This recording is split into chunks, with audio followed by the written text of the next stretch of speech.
I've owned hundreds of single family homes. I've owned hundreds of apartment doors and then morphed into commercial real estate back in my early to mid 20s. And then had a challenging time in '08.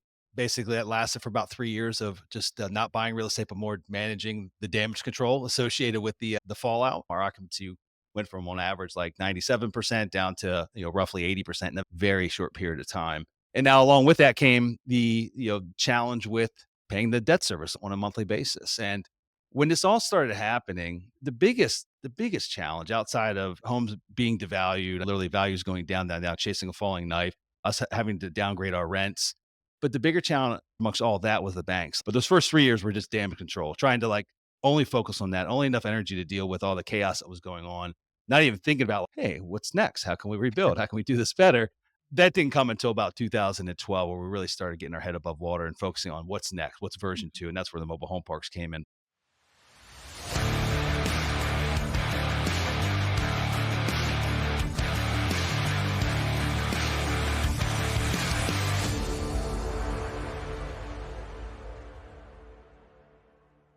Real estate investing can be a powerful wealth building tool, but let's be real, it's not always smooth sailing.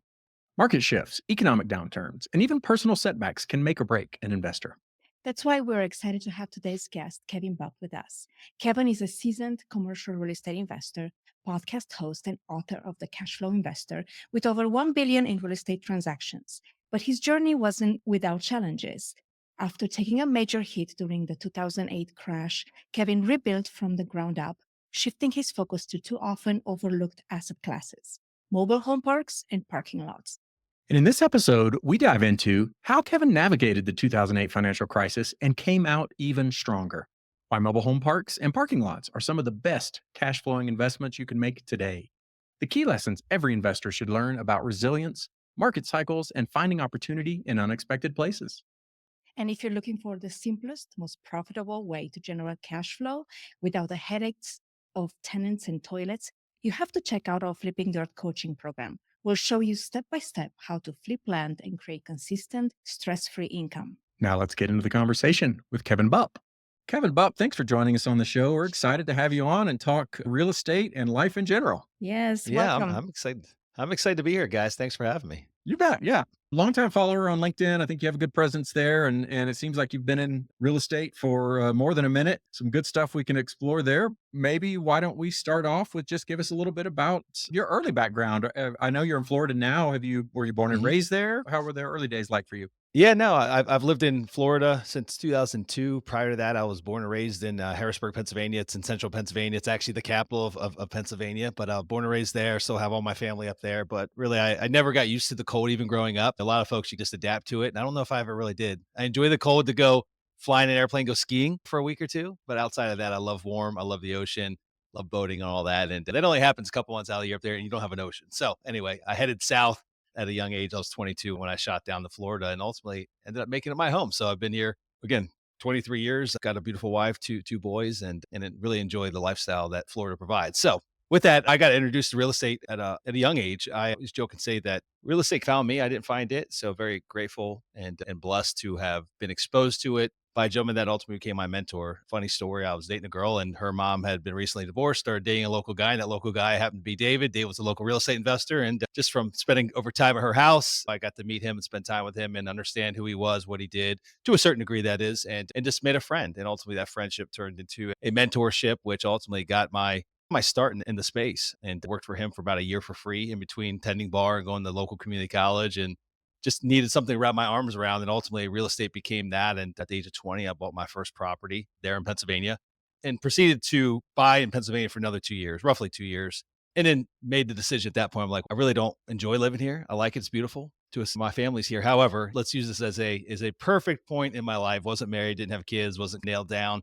Let's go somewhere I want to really be. And somewhere that was, in my mind, had more opportunity, was growing, just had a population that was increasing on an annual basis. Where I grew up, it's stagnant. Even real estate values are pretty stagnant. There wasn't much fluctuation as far as appreciation or anything like that. Whereas Florida was very different. Florida, you had a lot of opportunity, a number of major markets. And so I set my sights on Tampa and ended up down there and haven't looked back since. I've been at this now full time for, again, you guys do the math there, over 20 years.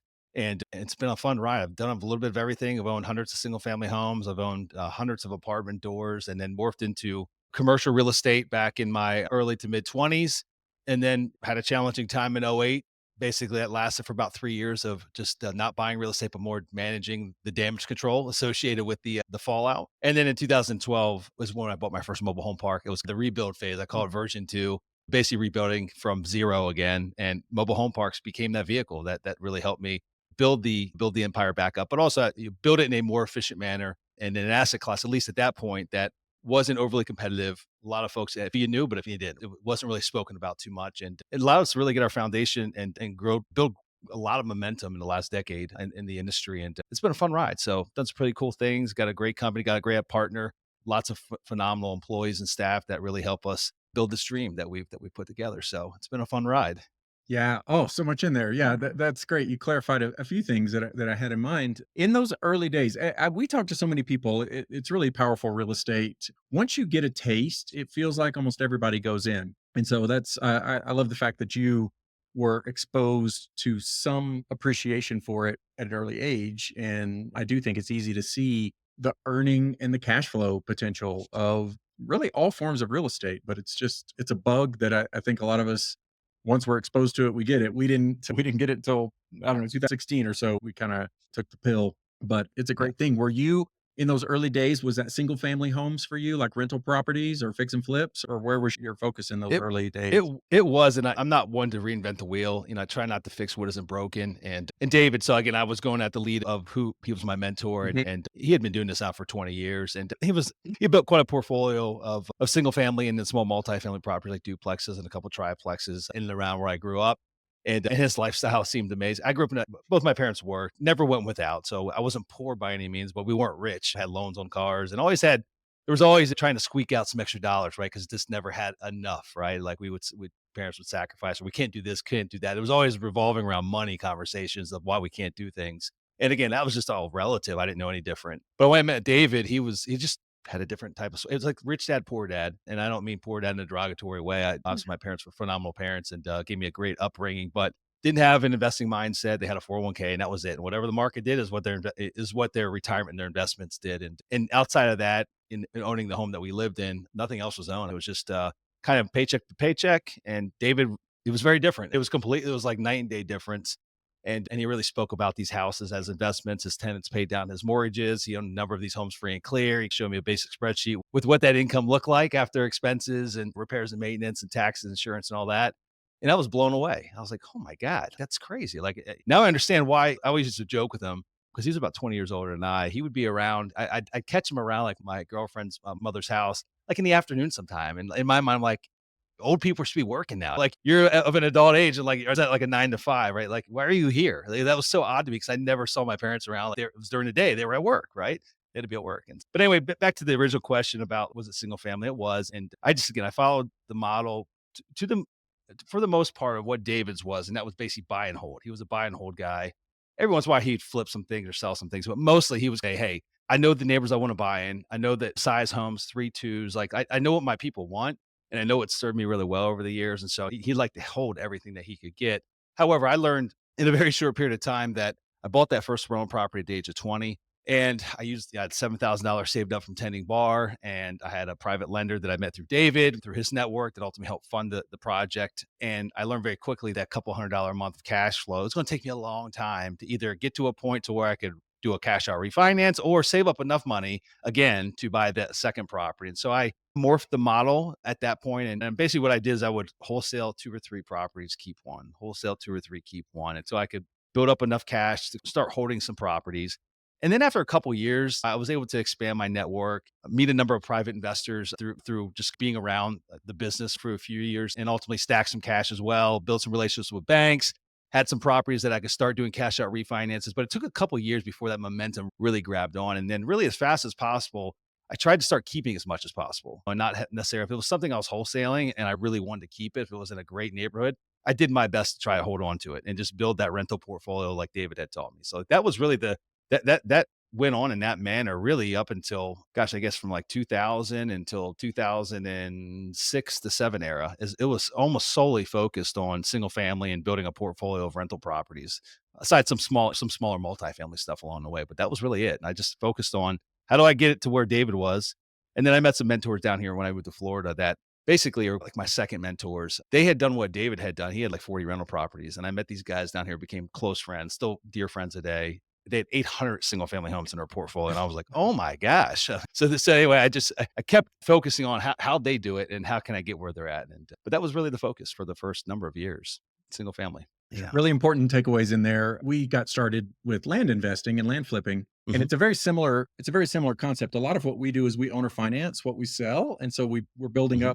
up passive income. But very quickly, your access to capital and your own personal capital will run out, and so we sprinkle in as well Yeah. these cash flips. I love the fact that you hybridize the model to suit your needs. And yeah, we've done some commercial real estate investing as well, and almost everybody we talk to has the same principle that at least the onesie twosie model of adding single family homes is just going to take, it feels anyway that it's going to take so long to stack up those one and two and $300 a month incremental. And then if you have a surprise or something happens and it sets you back, it's a hard thing. So a lot of people pivot into the Yeah. commercial space. I think I saw in your experience you did a little mortgage lending as well. Was that residential I stuff? did. I did. It was residential. Yeah, I started met a who became a partner in that business shortly after moving down to Florida in 2002. The I met him literally.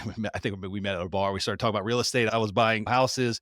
He worked for a mortgage lender, and this was when the subprime boom was just kicking off. He was sharing with me what his numbers look like working at this other mortgage outfit, and basically he had been talking about doing his own thing. He lacked some capital to do it. He didn't necessarily have all the necessary capital to open up an office and staff, and so we also went into it together. I didn't know anything about the lending space outside of maybe loans I had gotten, so I understood the basic premise of it.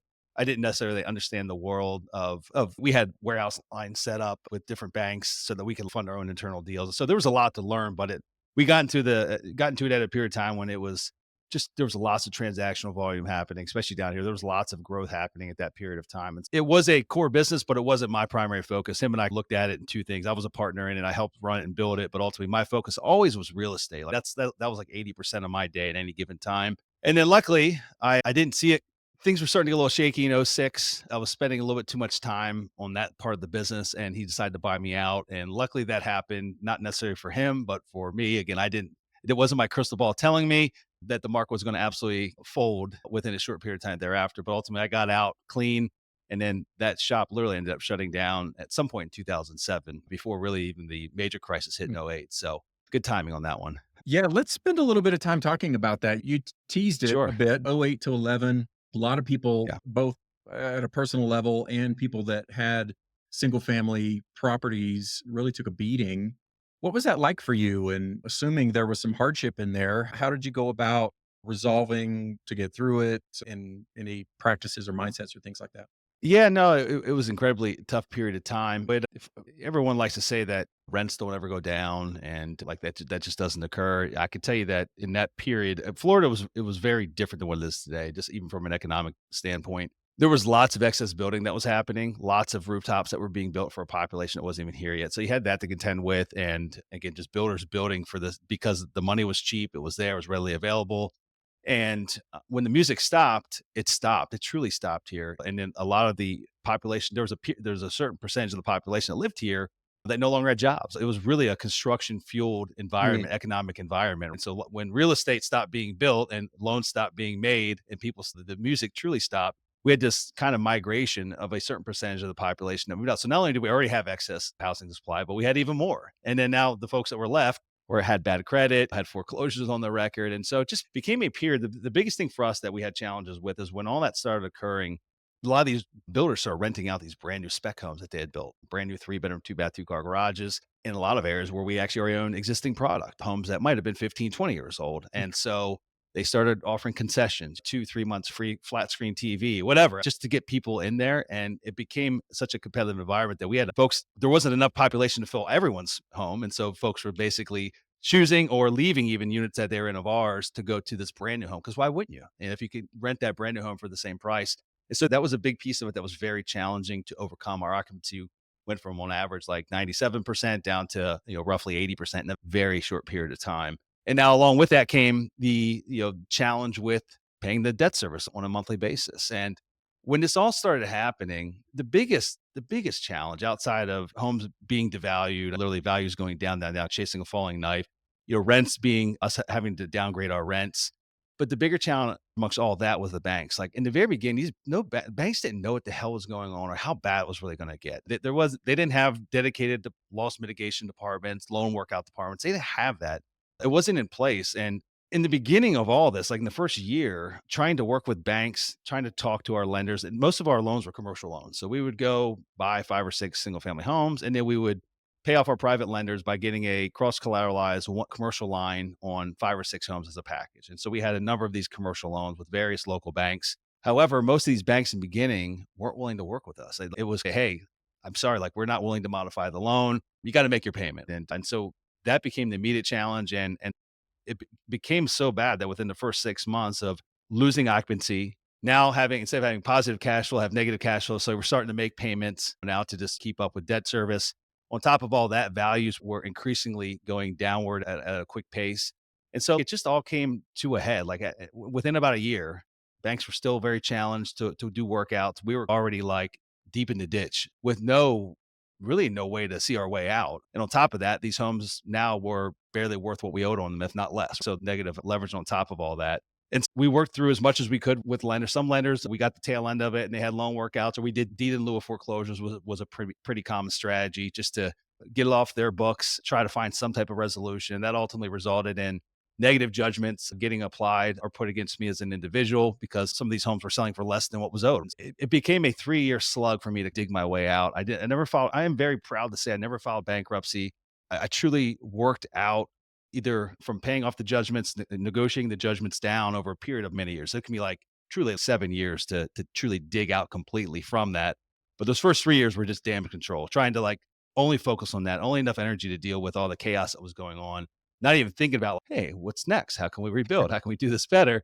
That didn't come until about 2012, where we really started getting our head above water and focusing on what's next, what's version 2. And that's where the mobile home parks came in. But to answer like one of your questions, like just the mindset of getting through it, the one thing that really helped me to get through that period of time, there was really two.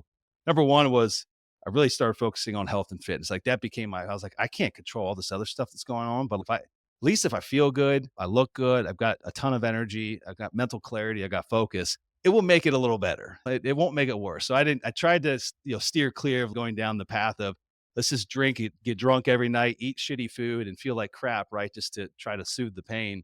It was quite the opposite. And that worked out really well. That really helped me not only get through that period of time, but just get a completely new focus on life as well. Again, as I went to this rebuild stage where health and fitness become a primary core aspect of my life and my family's life. That was a big part of it. And then the other part was just a simple exercise that a friend of mine taught me of basically how bad, ask yourself the question, how bad is it today? Answer the question, be honest with yourself. How bad is it? And then ultimately, what's worst case scenario after that?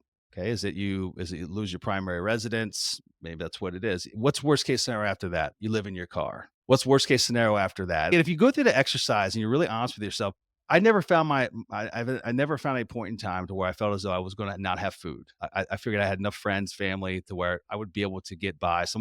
I'd be able to get a sandwich or food. I had a vehicle I could live in. I had friends I could crash in their couch. If that's really what the worst of all that was, I still had my health and fitness. I still had my brain. I had the wherewithal to actually make a change, do something better, rebuild. But if that worst case scenario that I arrived at, what I found is that, 90% of the world population literally has it worse than that on a day by day basis. And that's weird to say, but it made me feel a lot better. It made me feel like it's really not as bad as what I'm making this out to be. It sucks. It's shitty. It's just going to take some time to work my way through it and sort through it. And on top of that, there's thousands of other people right now that I feel are probably even smarter than I that are going through the same exact thing, the same exact challenges that I am. Not that it makes me feel better per se, but just know that I'm not on an island. I'm not alone going through this. That was really it. And it was just a matter of time. Time typically heals wounds. And so it was just a matter of time of sorting through it, dealing with the chaos to get to the other side. At least what I felt was the other side, to where I could get a good baseline again and start trying to figure out what's next in this small little world of mine, this little bubble of mine. So, Yeah. yeah. You bring up such a good point because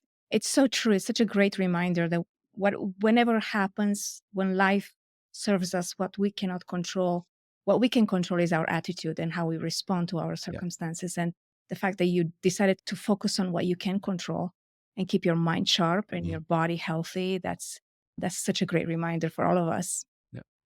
Controllables, it's really a lifesaver Yes. sometimes. Man, that's super admirable, I guess, that you just saw your way to plow through it. Were you in that time period, either in your business and or your personal life? Were you guys still somehow solvent? Were you living off of some operating reserves and able to do that? Or were you like underwater and just chasing liquidating here to pay for there? Or how was that manifesting itself? It just sounds. Yeah. So yes and no. A number of the commercial mortgage loans gave them the ability to come in and simply take over rents in terms of default. And so a big portion of what we had as far as income, even because the court system down here slowed down, like the court system was overwhelmed. Mm, And, there was periods where foreclosures were taking 3, 4 years, and even some extreme cases where it might have gone on for much longer than that. But it wasn't the typical like 90 to 120 days that yeah. might be in a normal environment. It was more than a year at least, if not a couple of years. And so I had a few properties that just honest with the tenants that were in there saying, "Hey, like this is the home's in default. You could live here for maybe a few months, maybe even a few years. I don't know." And in exchange for that, like a discounted, like kind of an agreement of a discounted to market rent. And so we had a little bit of income coming in, but I'd say for the most part, most of what came in got eaten up by legal bills. Mm, It wasn't there wasn't excess. It was, hey, I still had to defend myself, had a legal team to help sort through this. And so it really just more than anything just allowed me to keep my head above water. Definitely not find resolution or find a new baseline to start working from. And then my primary residence, the same thing. My primary residence fell into foreclosure. I literally couldn't make that or $2,500 a month mortgage payment. It got that bad to where that was now at risk. And but even then, the same thing occurred there. The court system was delayed. It took about 18 months for that fully to go through. And so it gave me a little bit of I guess, staying power just to again try to go as long as I could before I had to find out what's next. What's the next step down? Where does it go from here? And yeah, it was tough. One thing I did the health and fitness focus ultimately. At that point, I started running a bunch. When I started getting in health and fitness, I started running a lot. In fact, I met who is now my wife. I met her literally in '08 before. I remember having a bike ride with her. I had a house down on the beach and the boat and all this kind of stuff. That's really, it's just not important today. It was a lot of material based stuff. And I remember I'd met her. We had been dating on for a few months and I remember going on a bike ride with her on our little beach cruisers. And in my mind, I'm thinking, this girl, like, I'd been looking for the one for quite a long period of time. And I'm like, I think there's something here. Like, I felt there was we had a really good connection. I knew it was going to go somewhere. So I wanted to be honest with her. And I didn't want her to think that she's getting into this stable environment. Cause in my mind, I knew this thing was already unraveling and it was going to only get much worse. And so I had that conversation with her. The funny thing is she was a banker by trade, a commercial banker, finance degree, banker out of college. And so she knew, generally speaking, she knew what was going on to a certain degree. Commercial typically lags. And so like she was still doing development deals. And so she wasn't in the heat of it yet, outside of just maybe chatter about some of the loans in her portfolio, maybe having some challenges. But she was like, you'll figure it out, whatever. I don't think it's going to be that bad. And in my mind, I'm thinking, this is going to be horrific. And so luckily she stuck by my side. She got me into running. So she was a huge runner, marathon runner. And I got into running after meeting her. And I ended up starting this business. I needed money. I needed to like keep the roof over my head and the income from any of the properties that were in default that still weren't taken away from me. They were just enough to keep the lights on and made the legal bills paid, but I needed something a little bit more. And so real estate wasn't it. I thought there's no way I'm going to buy real estate again. And so I started two businesses. One was I loved craft beer at the time. I was like, you know what? I need to focus on a business that is revolving around hobbies I really enjoy. I started to enjoy running quite a bit and I love craft beer. And so I jokingly started a local social run club and started charging bars for me to bring people in on slow nights of the week. And that morphed into literally like 40 locations over a couple of year period of time. And so that was that while it wasn't killing the game of life, there was a revenue stream there from that. And outside that, we started a clothing company as well, where we made custom clothing for cyclist teams, runners, and things like that. And so it allowed me to keep the roof over my head. But ultimately, as well, Joanne is still with me today. She was with me back then. Well, I lost my house in foreclosure. We ended up moving into her home. And so I had a support mechanism in place. I had a support system in place.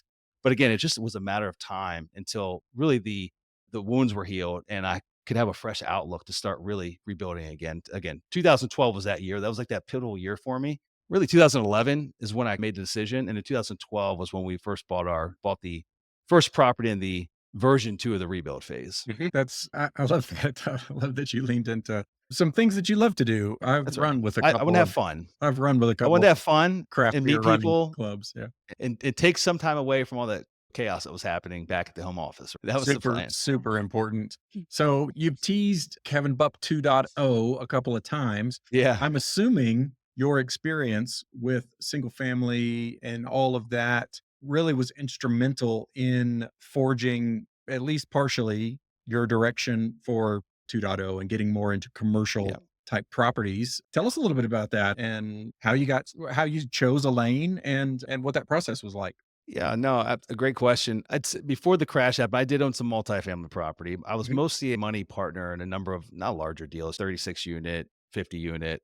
72 was the biggest one we had. Yeah, And so I wasn't an recourse, a little larger than, yeah, a duplex yeah, or triplex, yeah. but I wasn't an active partner per se. I was involved in the projects. I had quite a bit of money in the deals, but I wasn't actively involved in the day to day. However, after reflecting back and just seeing how the single family portfolio made it through, and then the multifamily, and started comparing apples to apples, the pros and cons of both. I just realized that as I went through this rebuild phase, number one, my life was a little different. I got married in 2010. We were talking about having children, and so I just prior to that, buying all these single family homes, I was just a young guy like hustling and I really enjoyed it. So it's 60, 70, 80, 90 hours a week, whatever. Like this is what I have to do to build it.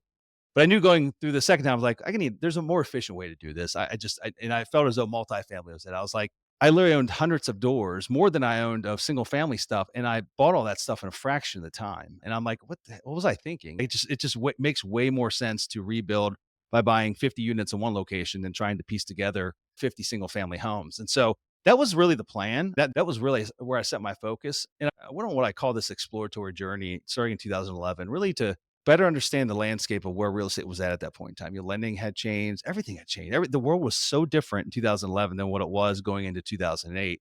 And I was so stuck in my bubble of this chaotic noise that was going on with the defaults and dealing with banks and getting served lawsuits on a regular basis that I just didn't pay attention to what else was going and like how was real estate recovering? What the market look like today? And so I went and just tried to talk to as many people as possible that were still either in it that made it through, or maybe were just buying today. They're actively out there buying, they were doing deals. And I wanted to get a sense of what was happening in the world. And during that little journey, I got introduced to a guy by the name of Randy through a mutual friend of mine. And the reason why he actually made the introduction to Randy was that Randy had been a commercial banker for 30 years. And so it was more of a, hey, Randy's a great guy, knows a lot of people. Go have lunch with him. He's a fun conversation. Worst case, you expand your network. And that's what that whole lunch meeting that was built around.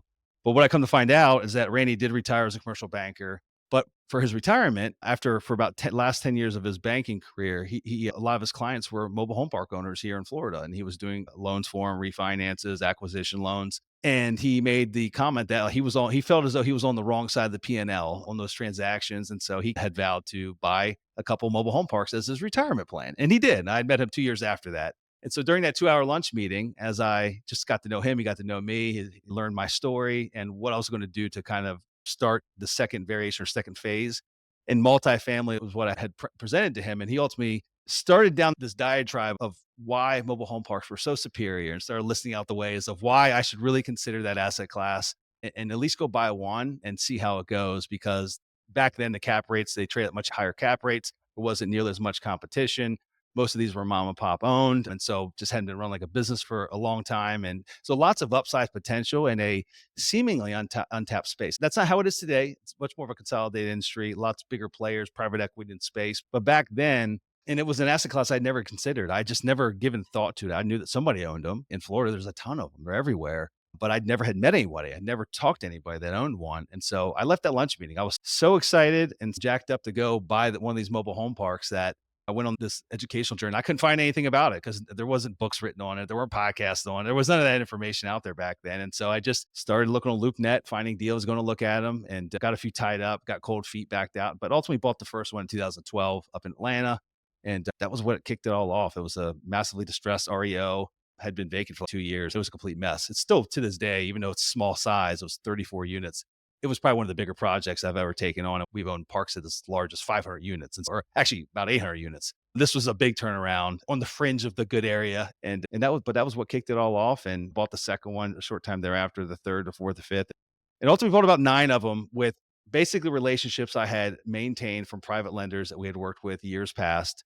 bought those and some friends and family, just wherever I could cobble together the money, bought the first 9, proved out the concept, proved out the business model, and then use that as the track record and the foundation to actually go out to the world, to a larger vast group of investors to bring capital in to ultimately do it on a larger scale. So for us, Sunrise Capital Investors was formed in 2014, and here we are today. So I think we currently own about 3,400 lots. We've been in as many as 18 states. We also own parking, as we talked about in the beginning here, but it's been a fun ride. It's been a fun journey. And mobile home parks have been incredibly rewarding.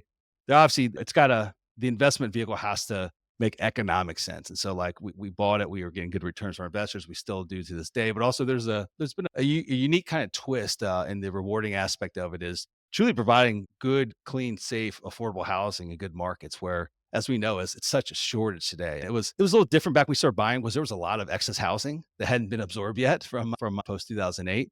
But today it's a very different world, right? There's such a shortage of it, especially affordable housing. And so feel very, very grateful for us to be able to actually make a dent, actually make a difference in a positive way by providing a good product at a very fair price to families. So it's been a fun ride. Yeah, we like housing for that very fact as well because it does provide a very essential service, right? All the parking lots, okay, it provides a service. It's not necessarily what you would consider like a living essential. And housing is certainly that way, but it also makes it that much more complicated because you are dealing with people's lives and their homes and all the sensitivities that come with that.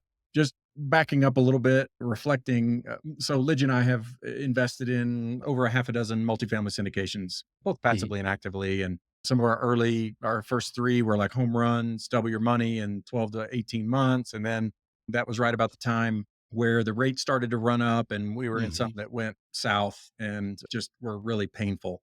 And you made a comment earlier about in the midst of your crisis, never wanting to get into real estate or anything like that again. And we're at that place right now where the macroeconomics are starting to change, deal flow opening up, a little more approachable deals in terms of the gap between Mhm. sellers and buyers is closing, and there's some even distressed properties on the market and things. It's an asset class, multiple ones that could be getting back in, but you didn't get back right in directly into residential in terms of single family and things like that. But was that tough for you, or did you just see it as a bit of a variation on what you were already doing? Some promise there. You were evangelized into the beauty of mobile home parks by your connection there. Yeah, like I said, I got cold feet in a number of deals, and I kicked myself in a few of them. I had it under contract, and I've had the opportunity of speaking with the people that had bought them after we backed out of it. This is a long time ago, but the very first deal, how I looked at it, because I didn't know.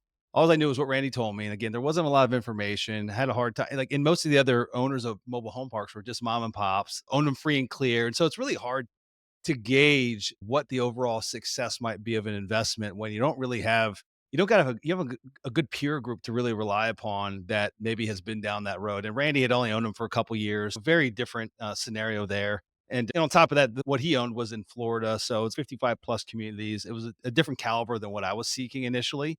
It was just out of my price range. We 55 plus communities trade for a much lower cap rate, much higher price, typically like an all age community that we like to buy. And so how I looked at the very first deal, what really got me comfortable, this is that one. It was 34 units, 100% vacant, only because the special servicer came in and thought it was the best to come in and basically kick out all the residents and leave the homes vacant, which still doesn't make sense to me to this day.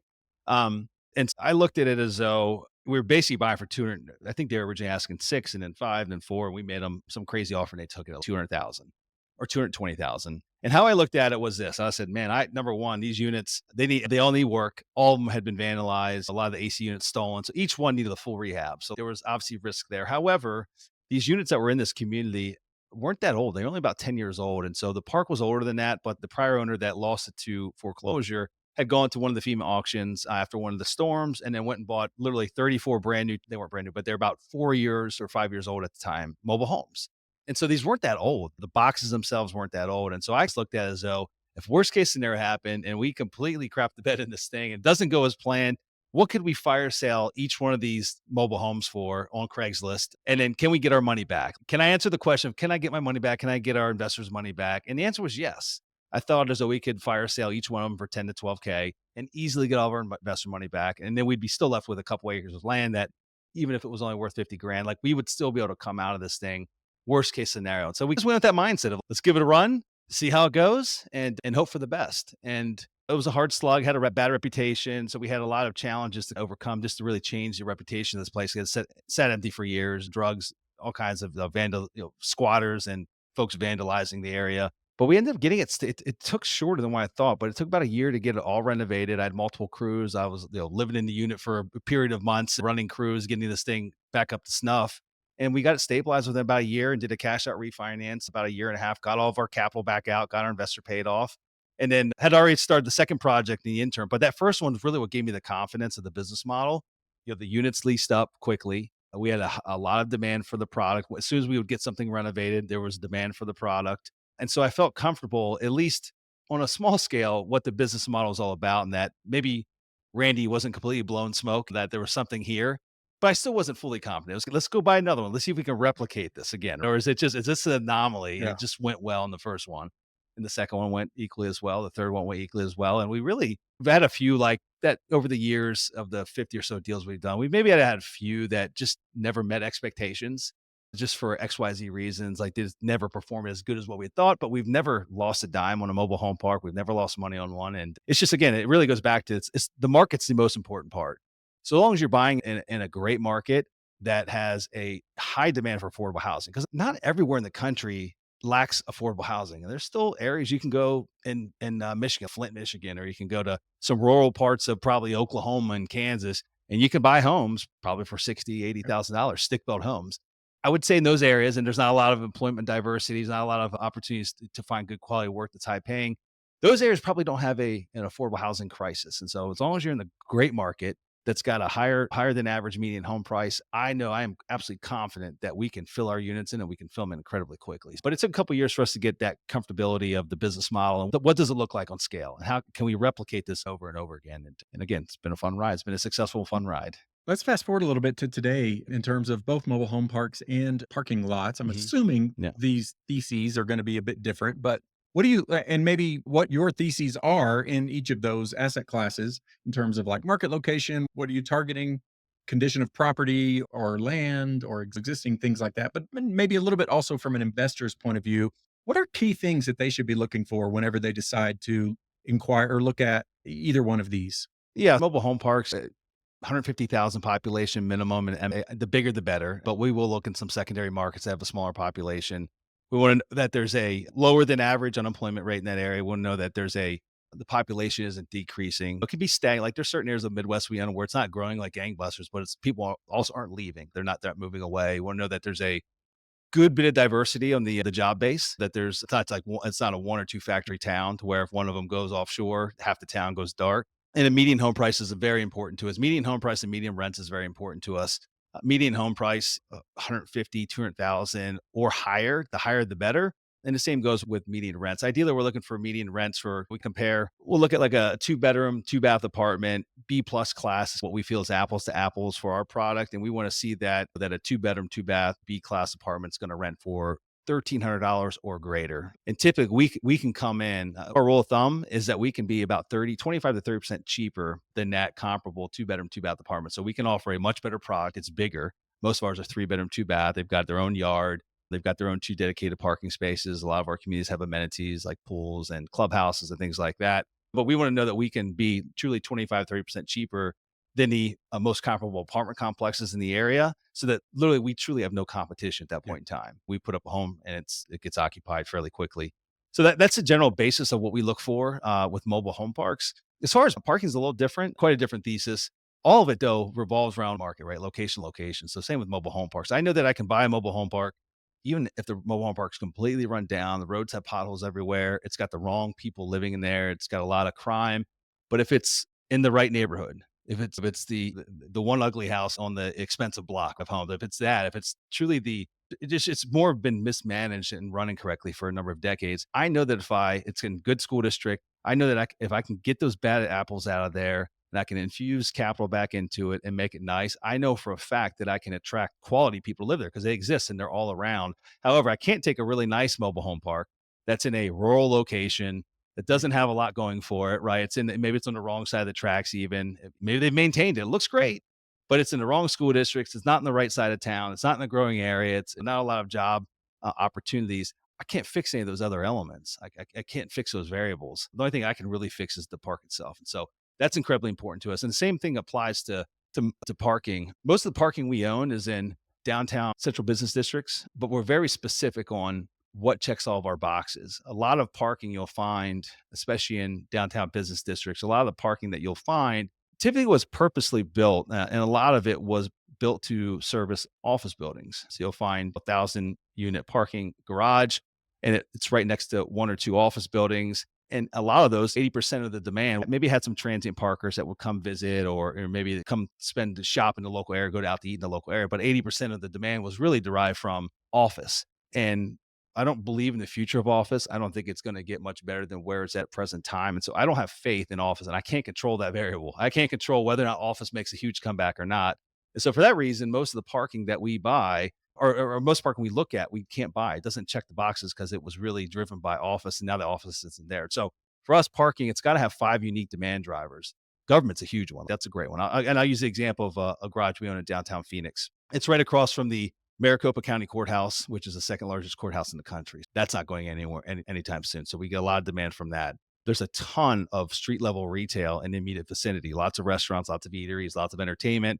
And not only is it booming during the daytime, Phoenix is like a 24/7 city. So it's booming day and night. It's booming 7 days a week. And so we got a lot of just retail and eateries and just general entertainment that people go to.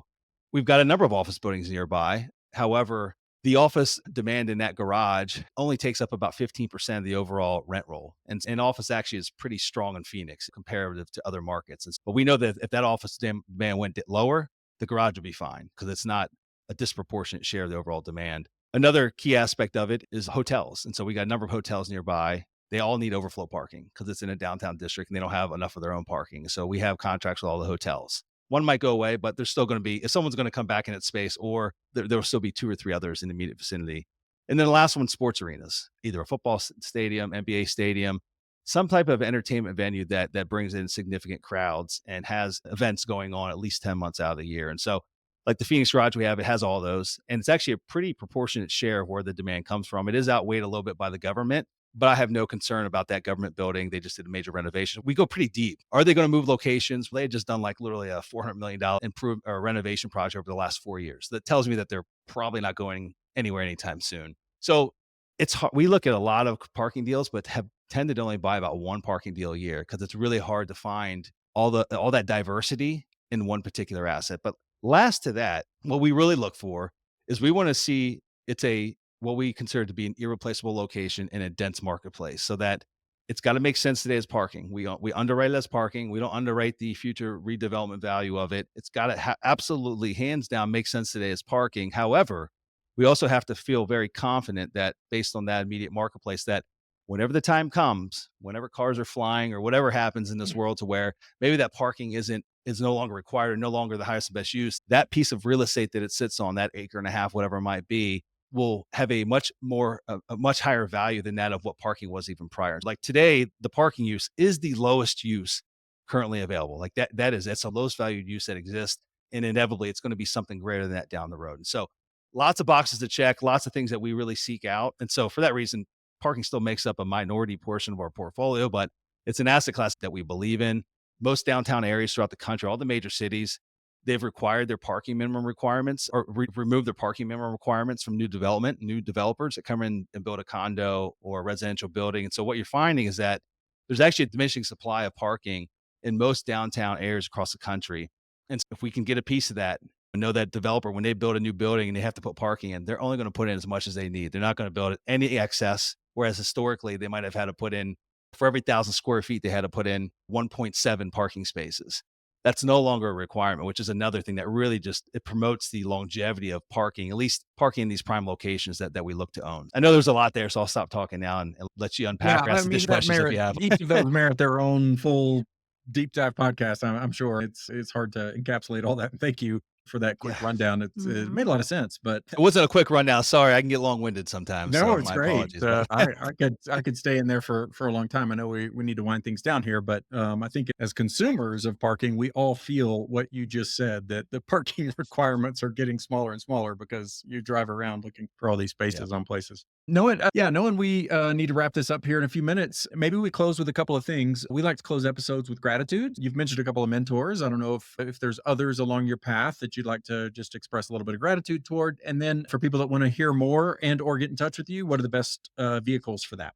Yeah, sure. The two big mentors in my life, and I've had a lot. Don't get me wrong, like I've had a ton of mentors, but the ones that really made it pivotal changes in my life and how I look at things. David Christmas was my first one.